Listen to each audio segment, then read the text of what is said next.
नमस्कार दोस्तों, बाजार चैनल में आपका स्वागत है और मैं हूं ऋषि नारायण। आज हम बात करने वाले हैं सेबी का जो न्यू रूल आया है उसके विषय में। देखो, सेबी हमेशा इन्वेस्टर का बहुत भला करना चाहती है। चलिए हम न्यू रूल की तरफ पढ़ते हैं।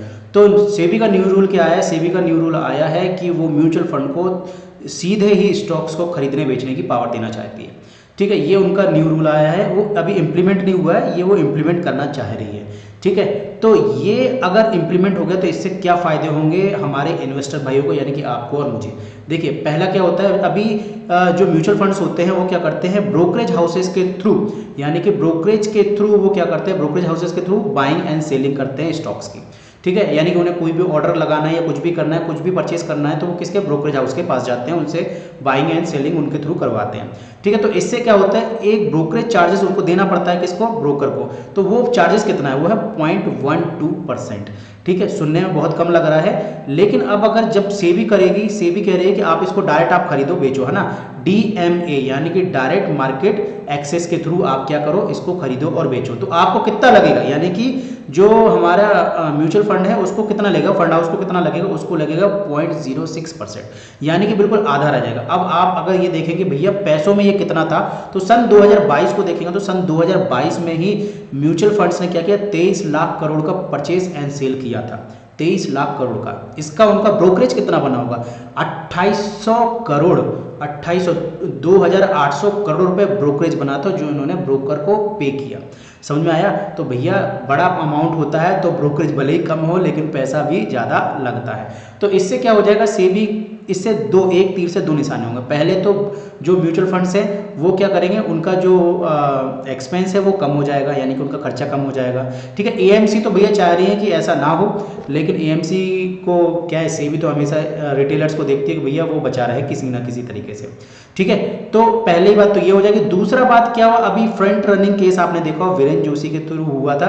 वीरेन जोशी जो एक्सिस म्यूचुअल फंड के चीफ डीलर थे, वो उन्होंने क्या क्या किया कि जब भी कोई, जैसे कि मान लो मैं एक म्यूचुअल फंड हूँ, मैं आपको ऑर्डर देता हूँ कि भैया मैं कल ये ऑर्डर एग्जीक्यूट करूँगा, आप इसको रख लो कि मैं कल इस स्टॉक को खरीदने वाला हूँ। ठीक है, मैं अब डीआईआई हूँ, डोमेस्टिक इंस्टीट्यूशनल इन्वेस्टर, मेरा मतलब 1 लाख अगर मैं खरीदूंगा, 1 लाख 2 लाख 5 लाख ऐसी क्वांटिटी खरीदूंगा तो स्टॉक तो भाग नहीं भागना है। तो मैंने आपको ऑर्डर दिया और आपने क्या किया, आपको पता है कि मैं ऑर्डर लगाने वाला हूँ, तो आप क्या करोगे, पहले से पोजीशन लेके बैठ जाओगे चुपचाप से, है ना। ब्रोकर हाउस यही कर रहे थे। अभी जो हुआ, ब्रोकरिंग हाउस जो क्या कर रहे थे, ये ब्रोकरेज हाउस यही कर रहे थे। तो ब्रोकरेज हाउस ने क्या किया, पोजीशन ले ली। ठीक है, या कुछ क्लाइंट्स को बोल दिया कि भाई ये खरीद ले, तो उनके क्लाइंट्स ने भी खरीद लिया, बढ़िया पोजीशन लेके बैठ गए। मैं आया, मैंने मॉर्निंग में अपना लगाया, ऑर्डर लगाया, यानी कि म्यूचुअल फंड जो है उसने अपना लगाया। अब ये बढ़ा क्यों, मैंने परचेजिंग की तो अचानक से स्टॉक में बूम आएगा ना, जब किसी की क्या डिमांड बढ़ती है तो बूम आता है। तो बूम आया, उसके बाद क्या हुआ, रिटेलर को पता पड़ा कि डीआई ने इतना सारा माल इस स्टॉक का खरीदा है, तो ये मार्केट में फैली, अब उसका और स्टॉक का प्राइस बढ़ा।